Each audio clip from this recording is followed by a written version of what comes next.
Here he is.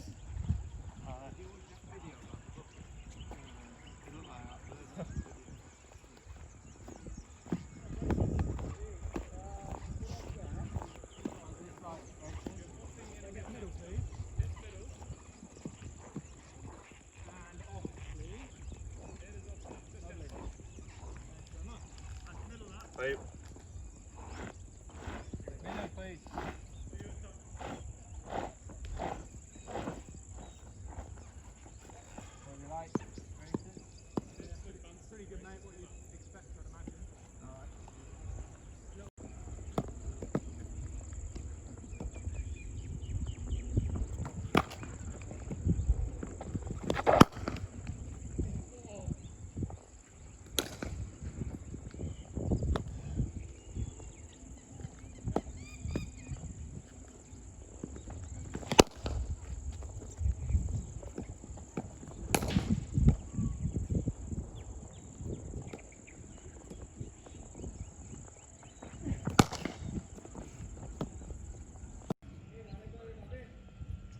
Loosen his arms up. Louis has got the board here with everything on it.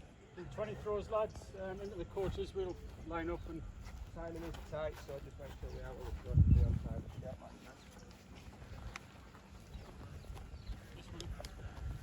Bruce, can you get one?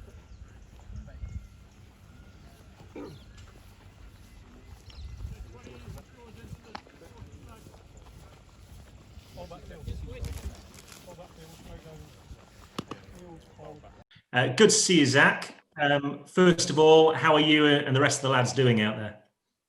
Yeah, no, all well, thanks. We had our first day of training today, and we all tested negative this morning, obviously, other than mowing, unfortunately. But no, we had a good day's training today.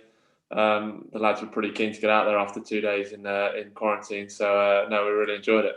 What's it been like? I imagine a fairly surreal experience, hasn't it? I mean, we've all seen the pictures of you guys arriving at the airport and being met by people in full white suits and so forth. Just take us through that if you can. Yeah, so we hopped off the plane and got a bus in towards the airport and had to be sprayed down. All our bags and our hands and our bodies were sprayed down pretty much. And then we went in there and got tested. And then once we got to the hotel, it's pretty similar to how it works in the UK, actually. Social distancing, masks on indoors, and then obviously we went straight to our room. So it was only the airport that was a bit different, where we got sprayed down and tested quite thoroughly. So that'd be the only difference to the UK. And do you have any updates for us on how Mo's doing, how Chris are doing? Obviously, they've got to isolate at the moment. Yeah, I think they're doing well. Obviously, massively frustrated for them, and I feel for them because it's one of those viruses. Obviously, people like us, quite young and fit, we obviously don't know we've got it until we get tested positive for it. And so, I'm sure Mo didn't know he had it until he tested positive. So, no, I feel for him, yeah, like I say, I'm thinking of them, and I'm sure they'll be good when they come out the other side. And in terms of what you can do in your hotel room, I imagine it's not the biggest room, so for Mo, there's not a lot. They can't exercise, I would imagine. No, I mean, we've been trying to do some like 15-minute hit exercises on YouTube that people have been doing, but like you say, there's not a lot you can do. It's they're decent sized rooms, but you can't keep in proper shape in there. So it's one of those things you just got to get through and then try and make up. Who's been leading those? Any team member? No, not really. It's just because we haven't really seen each other, so it's just been up to your own devices, really. And look, for you personally, you look back now on the last 12 months being around and involved with the England team. Do you pinch yourself? You've come a long way from South Africa, haven't you? Yeah, no, it's been a great year. I've loved every minute of it, and I've always had belief in my ability that I might be able to play for England and play at Test level one day, but I probably wouldn't have thought it happened this fast. So I'm very happy that it has happened so far. But it's like I said, it's just a start, and I've got plenty more runs to score to feel a bit more to secure my place in the side. And what do you look forward to about this Test series? Because obviously conditions in Sri Lanka, the wickets, going to be very different to a summer back here, for example. Yeah, and I'm looking forward to it. It's a nice change where it's going to be a good challenge, and they're very good in their home conditions, and it's something that I've put a lot of thought into. So hopefully I'm prepared mentally for that. And now we're here. It's just preparing physically and getting ready for the weeks that way. But we played here in March in a couple of practice games, and I quite enjoyed batting out here. So I'm looking forward to it. And is it a relief in some ways to be away from home and everything that's going on back here, and a chance to concentrate on and actually playing, doing something?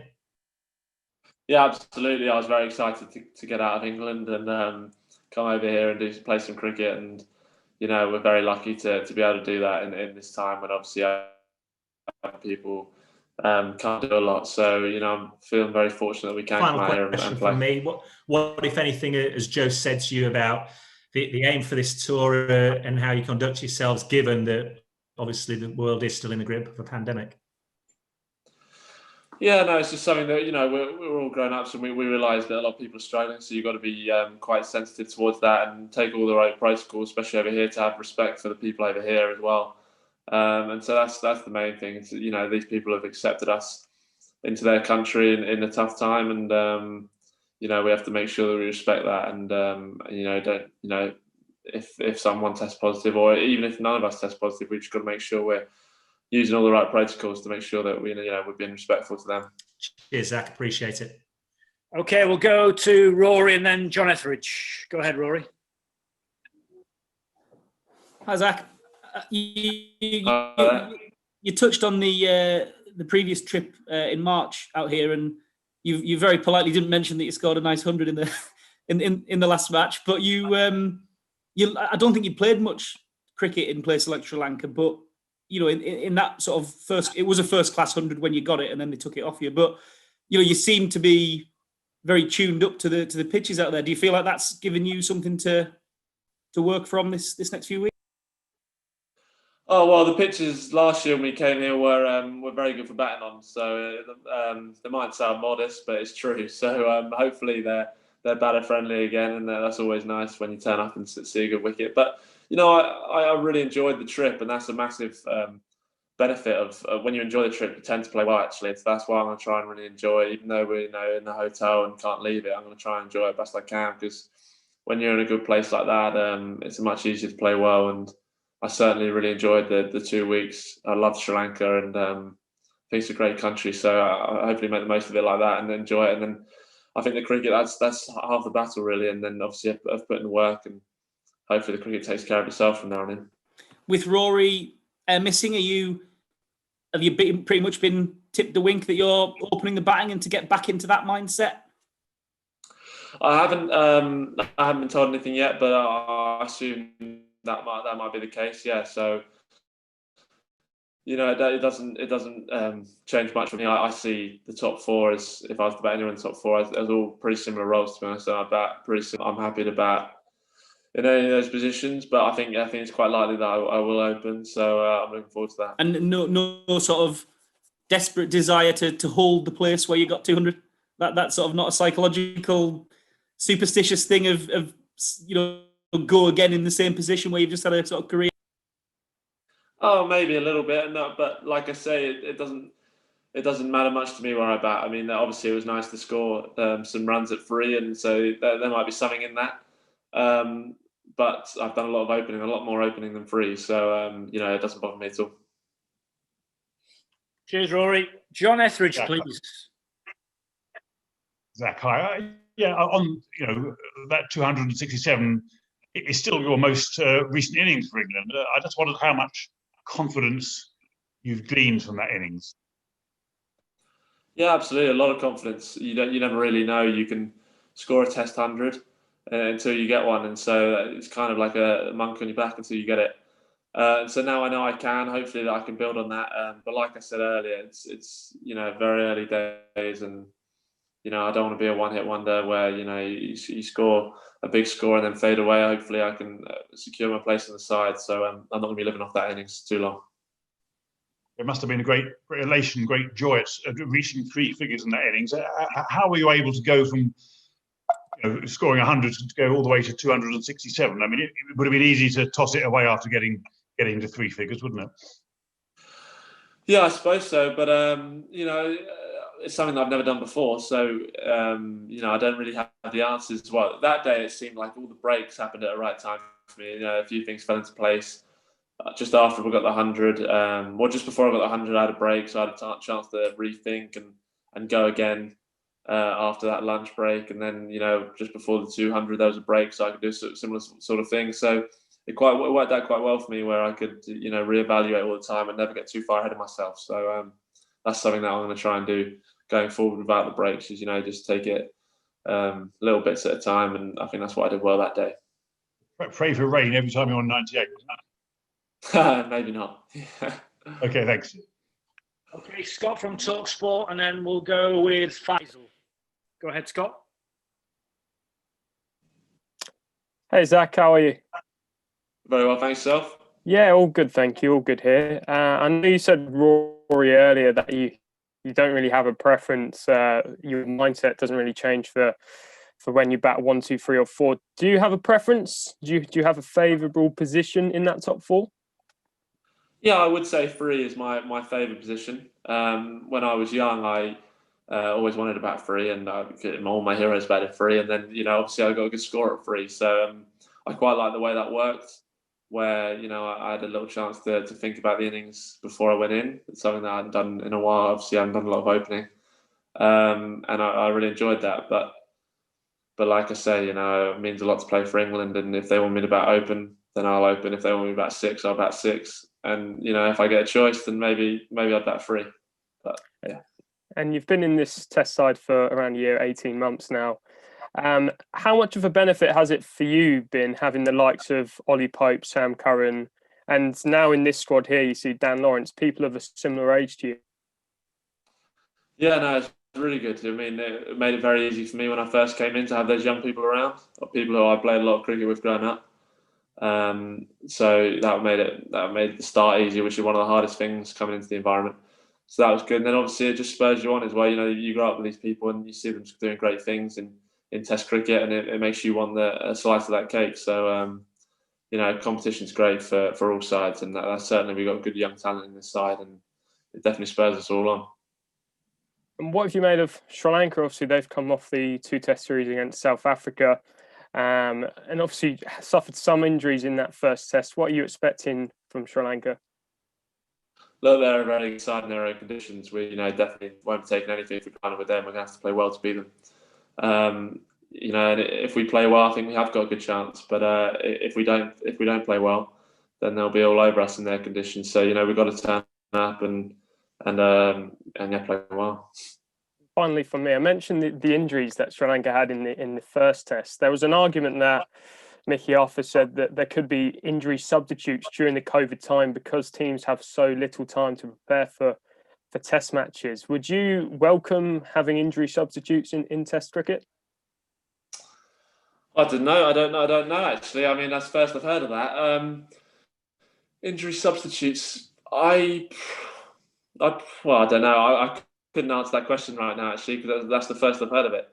I'd have to have a little bit more think about it. But it sounds, he's obviously had some thought in it, and in times like these, it's obviously tough to get squads out there with all the testing and that and the coronavirus. So even if it's a temporary thing, then if he thinks it would help, then it might be a good idea. So I wouldn't shut the door on it. But like I said, I couldn't really comment. I don't know enough about it. All right, cheers, Zach. Go well. Okay, we'll go to Faisal, Kamal, and then Will McPherson, please. Hi, Zach. Pleasure talking to you. This is Faisal from AFP India. Hi there. Yeah. Well, Zach, how have you coped with life in a bubble? There've been a lot of cricketers saying that it needs a lot of mental toughness to be hanging in there with such sort of bubble. Pretty early in your career, you made your debut in December 2019, and this pandemic hit in March 2020. So, how have you taken that? And are you really not feeling the pressure or feeling the pressure? Just listening to music, talking more to the family. What's up with you? Yeah, no, it's fine, to be honest. I mean, obviously you wouldn't choose to do it, but it's the situation we're in, and it's absolutely fine. We're around the lads and we have a good laugh. Obviously, the last couple of days we didn't, because we were on our own in the rooms. But you know, when we're out of this quarantine, we still have a good laugh and you know, having a good time, and you know, we're out here playing cricket in the sun, so it doesn't get much better than that. And so no, I'm actually loving it. I'm loving your time in this bubble. No pressure at all. Not for me, no. I haven't felt any pressure in the bubble. It's you know, it is what it is. Like I said, I've accepted the fact that this is how we're going to play Test cricket, and you know, I do a lot more bubbles to play Test cricket. Sure. Take care. Thank you.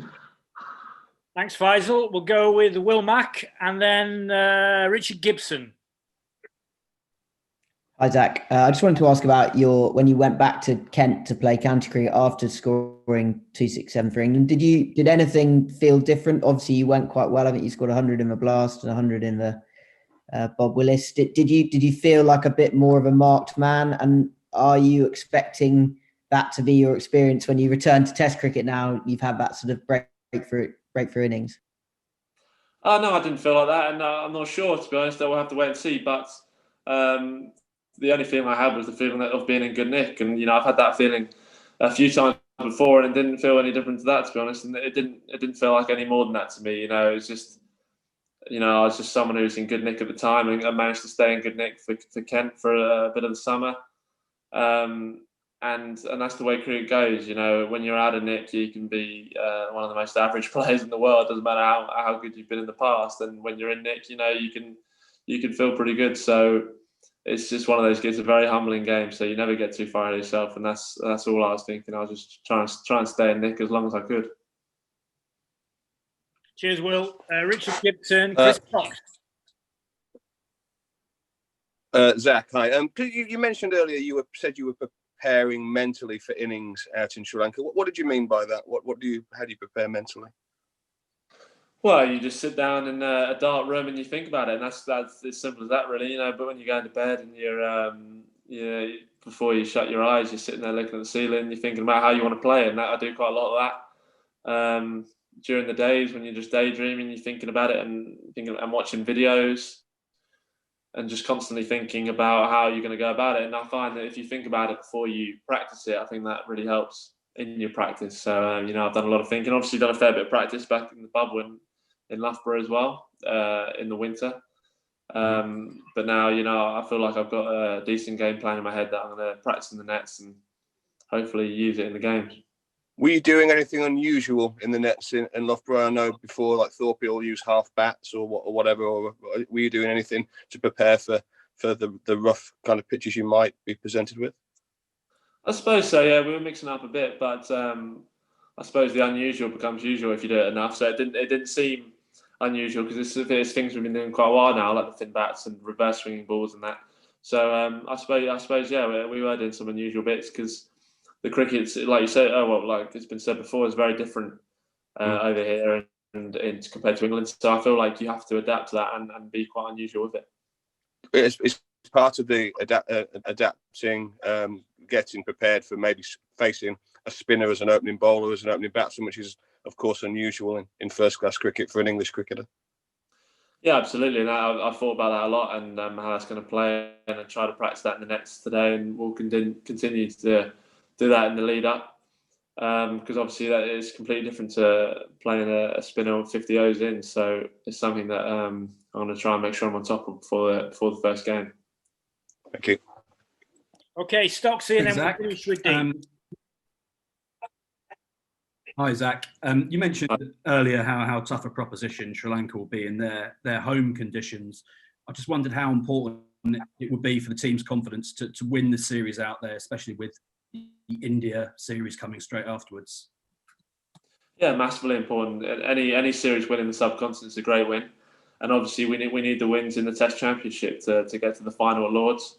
So a winning series here is very important. You know, it's not even the fact that it's a build up for India. Obviously, it is a build up for India, but we've got to take Sri Lanka first. And you know, if we don't win that, then we're going to be struggling to get to Lords in the summer in England. So you know, we have to win over here if we want to do that, I reckon. And you know, all our attention is on Sri Lanka at the moment. And then hopefully we get some experience from that, and it can help us in India as well. But certainly all my attention is going to be on Sri Lanka, and we can think about India a bit down the line. And Dean, go ahead. Zach. Hi, Zach. Yeah, you've spoken in the past about your preparations for international cricket and how you kind of tested yourself against high pace. You went to Australia, obviously worked on that. What sort of work have you done against spin in the sort of early stages of your career? Have you had any subcontinent experience barring those couple of games in Sri Lanka last year? Yeah, I've been to India twice on Kent Academy trips and Sri Lanka once before on an academy trip, and then obviously Sri Lanka in March. So quite a bit of work done on that, and it's mainly I think that it's working on your defence. Actually, it's something that because the ball doesn't spin as much in England and spins a bit differently, our defences aren't quite as tight as maybe they need to be naturally. And I think that's something that we need to work on in order to build that into our game. So, that's one of the main things I've been working on throughout my career when I've gone abroad. And, I think that'll come in handy. Strong defence gives you the chance to attack later down the line. And when you look back on, obviously, that innings against Pakistan, a lot of attention was on the Pakistan pace attack that was pretty taxing, but also you faced a couple of high-quality spinners there. Do you take some encouragement as well from the way that you played them, even though it was English conditions, but still, Yasir Shah, a hugely experienced test bowler. Does that give you confidence for this winter? Yeah, it certainly does. Like you say, he's a great bowler, and I managed to play him quite well, and that gave me quite a bit of confidence. And all the spinners I find are slightly different, but in some ways they're quite similar as well. Subcontinental spinners, they're all quite skiddy spinners compared to English bowlers and Australian spinners maybe, and so it was definitely nice to face them and get a feel for their type of bowling, which is definitely slightly different to English spinners. So no, absolutely. Hopefully I can take some of the stuff I learned in the summer against them and take it into the series. Cheers. Enjoy. Thank you, everyone. I think dinner has arrived. There's been a knock at the door. So, enjoy your evening and your afternoons, and catch you soon. Cheers, Zach.